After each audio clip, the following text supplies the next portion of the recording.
nouvelles nationales d'APTN, la deuxième partie de notre série portant sur la rivière Moisy. Entente sur la pêche automnale de homard entre le Canada et la communauté de l'Estigouche et en Colombie-Britannique. Les Premières Nations côtières pêcheront selon leur propre plan de pêche. Oui, bonjour, je suis Sylvie Ambroise et bienvenue aux nouvelles nationales d'APTN. Le camp Nipissing est situé à 28 000 au nord de l'embouchure du fleuve de la rivière Moisy et est accessible seulement par train et par hélicoptère. Mais APTN s'y est rendu. Cette semaine, pour la deuxième partie de notre série sur la rivière Moisy, nous vous présentons le lien que les Inuits ont avec le saumon, avec la pêche au harpon de nuit. Une pratique ancestrale jusqu'à tout récemment pratiquée pour la première fois depuis 60 ans.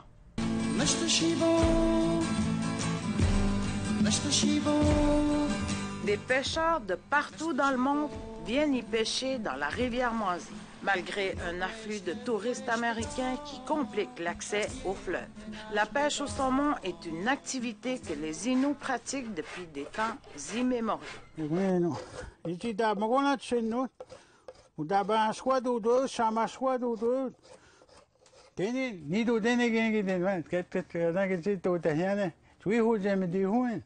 Pendant le jour, la Meshtahibou est un joyau de la pêche au saumon. Et sous l'ombre de la nuit, c'est l'endroit idéal pour une pratique ancestrale, la pêche au harpon. Un site important dans la relation des Inuits avec le saumon est situé à environ 28 000 en partant de l'embouchure de la rivière Moisy. La rivière Nipissing, qui veut dire « petit ruisseau ». Récemment obtenu par le Conseil de Uashat-Makmaliutenam en 2019 et anciennement détenu par des non-autochtones. Maintenant, les Inuits sont propriétaires. Mais pour ce guide au camp Nipissing, tout commence par la préparation des outils. Et ensuite, un rituel important, boire du thé accompagné d'un saumon fumé et de bannick. Jean-Guy Mackenzie était entouré de jeunes lorsqu'il a fait la démonstration de la pêche au saumon à APTN. Un addon, puisque le camp Nipissing reçoit les membres de Uashat-Makmaliutenam durant tout l'été. Mackenzie était heureux de ce hasard de pouvoir montrer la pêche au harpon de nuit aux jeunes. Peut-être pas telle que faisaient ses ancêtres, mais cela a été transmis. Les jeunes étaient très intéressés, même s'ils ne sont pas totalement au courant des enjeux autour de la pêche au saumon, comme par exemple le déclin du saumon dans la rivière Moisy. Sûrement, je sais pas. J'ai jamais entendu. Là. Mais il y a une explication. Il y a pas loin de 60 ans que cette pêche au saumon n'avait pas été pratiquée sur ce site, parce que les Inuits n'avaient pas le droit. Donc, les Inuits pêchaient à Nipissing en se cachant. C'est une expérience qu'ils ont répétée cette nuit en la présence d'APTN. Hey, la lune rouge, la pêche commence. Ça commence par une lumière. La lumière qui brûle. Ici? Non, ça brûle. Même un peu trop de lumière. Peu à peu, ils improvisent pour mettre à jour leurs pratiques traditionnelles. Selon Mackenzie, cette torche était pour que le pêcheur voie sa proie dans les profondeurs de l'eau.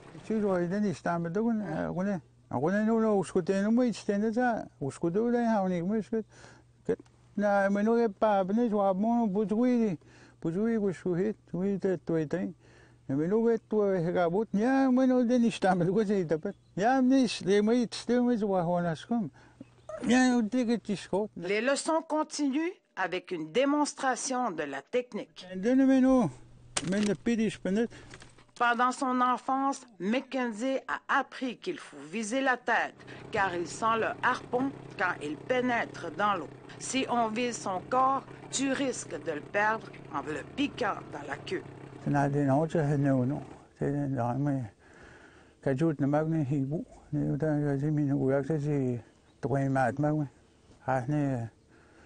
Ode tag ni misno.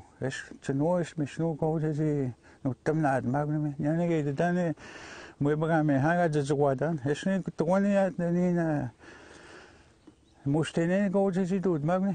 Pon yone si me mas tanapia muk tino si ko sa bandat was ma si wa ta ko ni no. Ode tu dan we ni. Si kamutan dito bad mo ko ni me dud mag ni ga dud mag na wa ho ya ko ta. Ensuite, la poursuite. Mackenzie longe les berges à la recherche de sa proie pour plusieurs endroits dans la Nipissing. Ah, gagawa ba siya? Gusto tagat na ako din, natagam. Kamali mi, le trailer gusto oyat. Moi, pag-aagman, minat mak. O di ba, hujendiyat.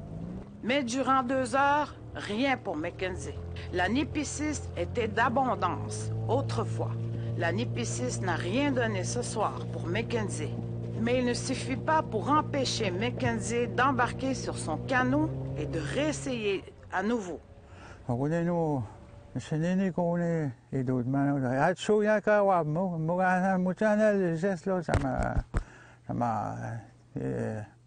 sanini ko din andan mo yo din naskahit siya pi kunagan hatawan pi immortaliser l'événement. Tout comme le chemin est encore long pour que les Inuits puissent se réapproprier pleinement leur culture, tout cela commence par une transmission orale avec la jeunesse.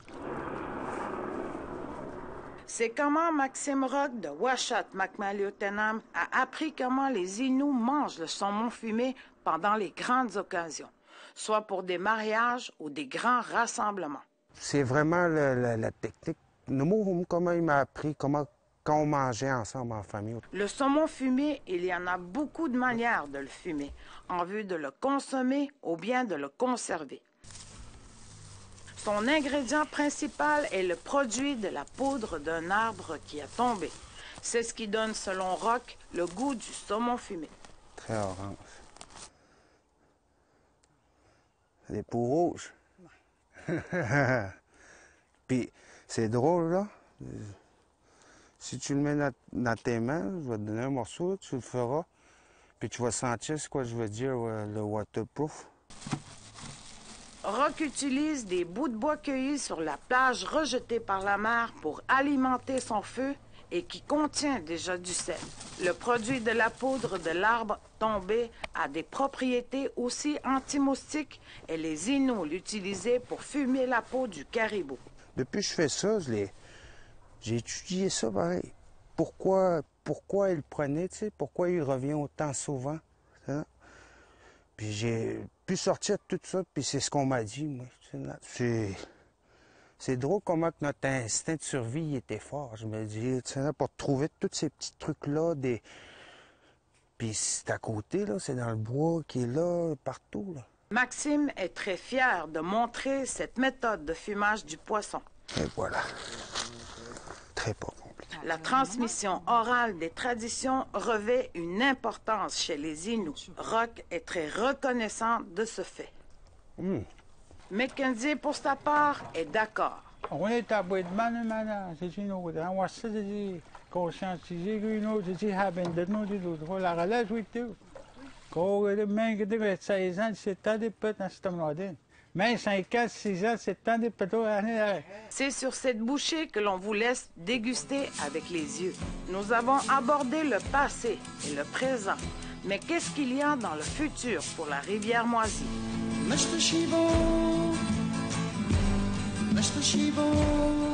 Pour la dernière partie de notre série sur la rivière Moisie, nous aborderons l'avenir de la Meshtehibou, la Grande Rivière.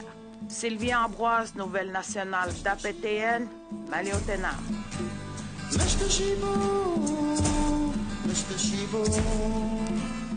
Après la crise du homard des Mi'kmaq de la Nouvelle-Écosse l'automne dernier, voilà que l'Estigouche et le Canada annoncent une entente pour autoriser une saison automnale de pêche commerciale au homard aux pêcheurs Mi'kmaq de la communauté. La saison de pêche permettra aux détenteurs de permis le droit de vendre leurs produits capturés pendant cette période. Tous les détenteurs de permis de pêche commerciale de la zone 21B, qu'ils soient autochtones ou non autochtones, pourront y pêcher. Zone à laquelle l'Estigouche a traditionnellement pratiqué la pêche commerciale du homard au printemps et la pêche alimentaire sociale et rituelle du homard à l'automne pendant les 20 dernières années. En Colombie-Britannique, les Premières Nations des régions côtières exigent que le ministère des Pêches et des Océans respecte leurs droits de pêcher.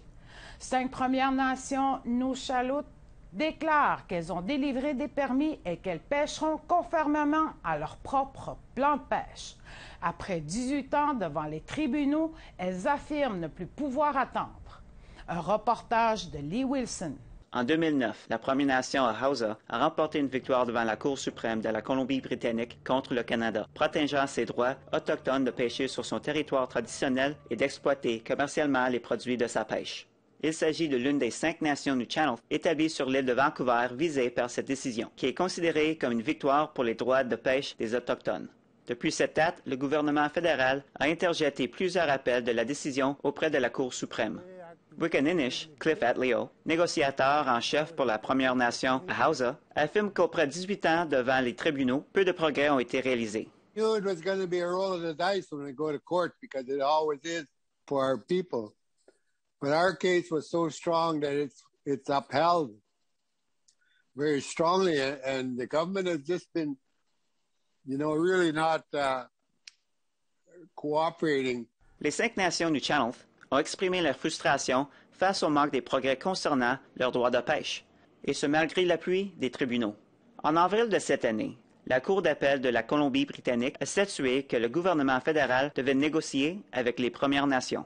M. Atleo a déploré l'absence presque totale des négociations. Le MPO a même averti les acheteurs de ne pas faire affaire avec ces nations.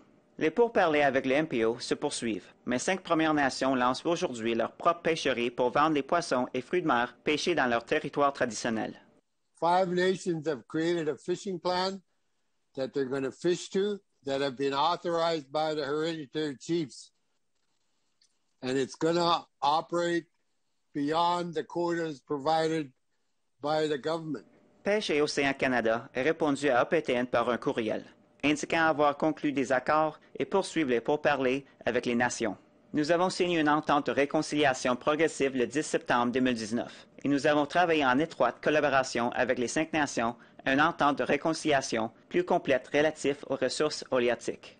Les membres de la nation du Channel affirment depuis des générations que leur culture, leur société et leur économie prospèrent grâce à la récolte et au commerce. Ils exerceront leur activité de pêche en se fondant sur leurs connaissances traditionnelles. Cliff Atleo nous fait part des enseignements de son père sur la protection de leur territoire. Mankind didn't create that system, he said. It was gifted to us by the Creator for the purpose of looking after land, oceans, resources, and people, all as one. The role of the chief was to look after that Hahote, that's what it's called. Un reportage de Lee Wilson, Nouvelle nationale d'APTN, Kitimat. Après la pause, le premier ministre François Legault et la 4e vague. Restez là.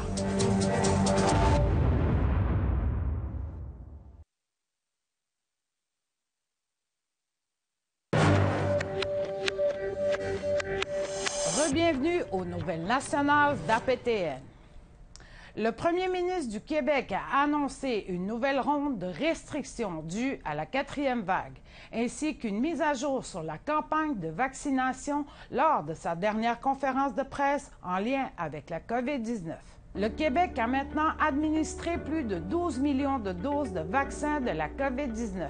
Mais en vertu des nouvelles règles, les masques sont obligatoires dans toutes les salles de classe des cégeps et des universités. Entre-temps, le nombre de cas quotidiens continue de dépasser des records non vus depuis mai.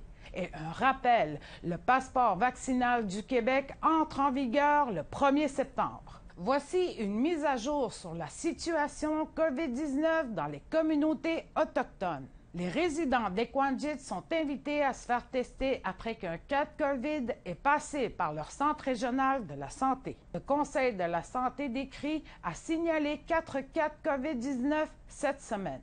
Tous les cas positifs sont survenus hors territoire, mais la recherche des contacts est en cours. Et la région du nord du Québec du Nunavik est de retour à zéro, cas positif.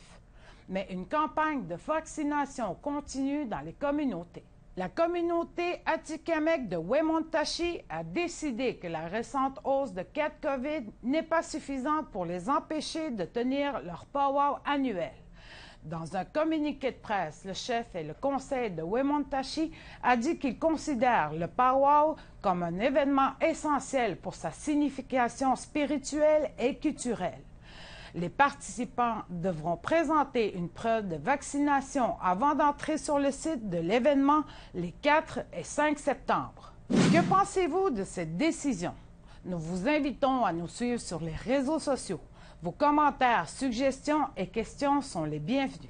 Pour nous joindre par courriel, l'adresse est le info_nouvelle@aptn.ca. Retrouvez-nous sur Facebook au @nouvelle_aptn en un mot et sur Twitter @nouvelle_aptn. Après la pause, nous recevons Gervais Malek et Adélard Joseph, traducteurs inou qui travaillent sur un projet spécial pour les élections. Soyez là.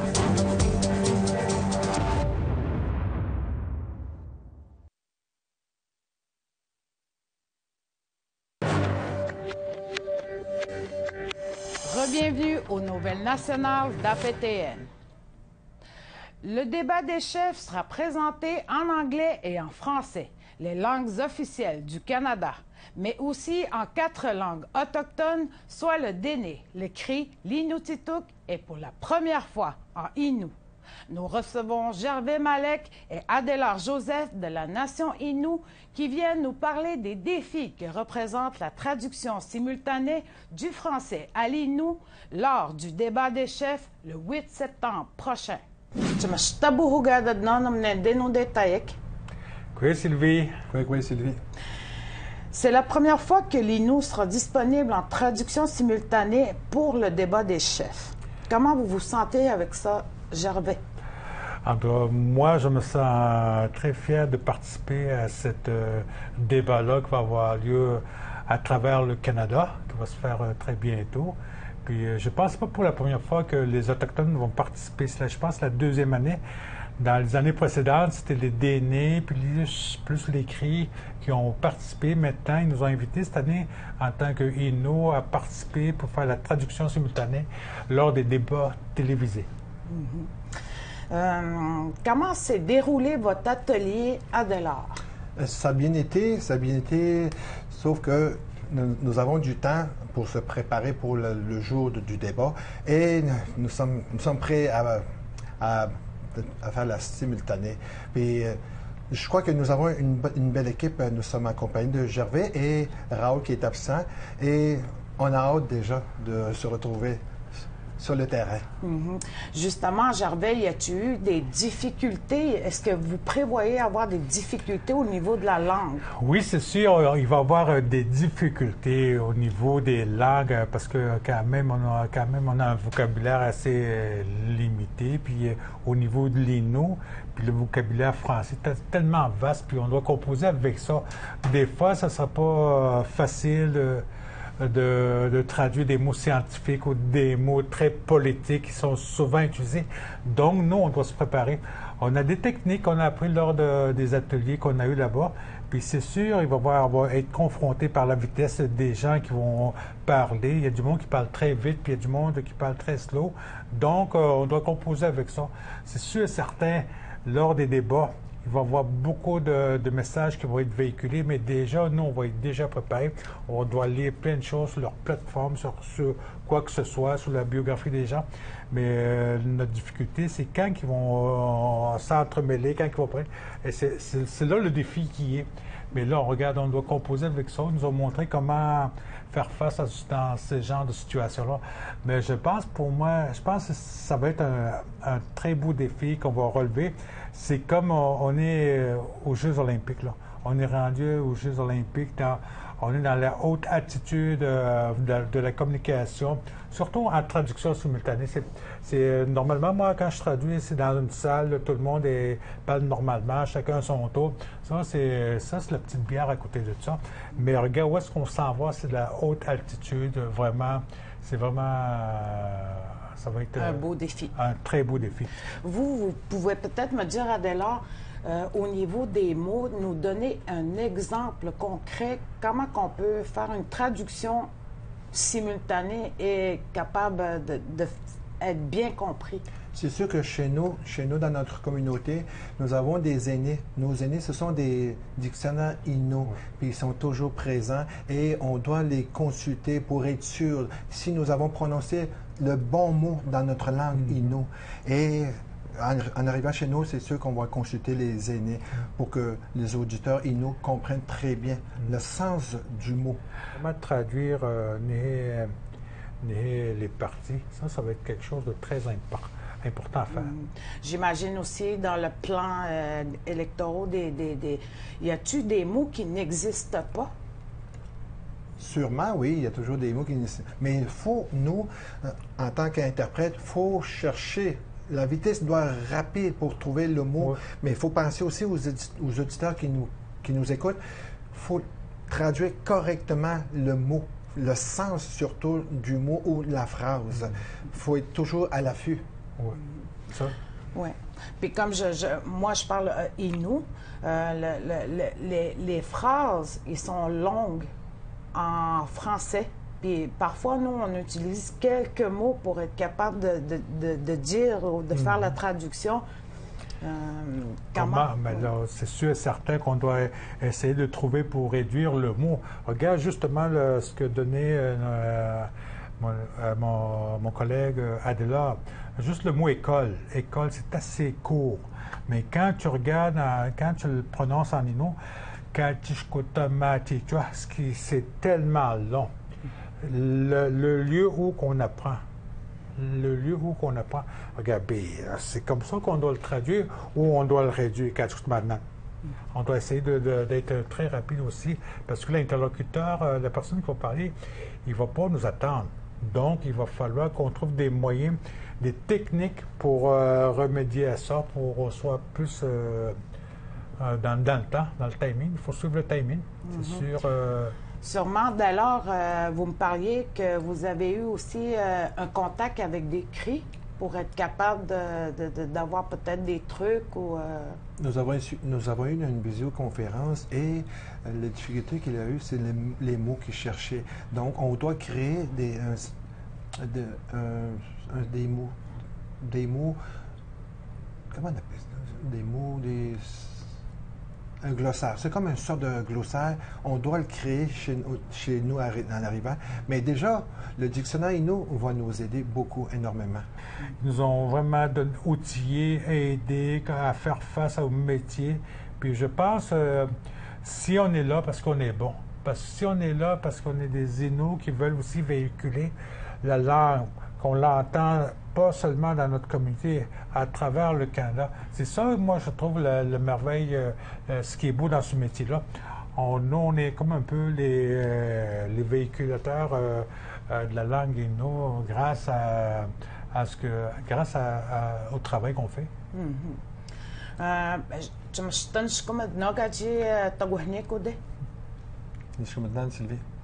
Merci beaucoup, Yamé. Jamais. C'est ce qui conclut le bulletin de nouvelles nationales d'APTN. Je suis Sylvie Ambroise et je vous souhaite à tous une bonne rentrée scolaire. Merci beaucoup d'avoir été des nôtres. Prenez soin de vous et à la semaine prochaine. Yamé.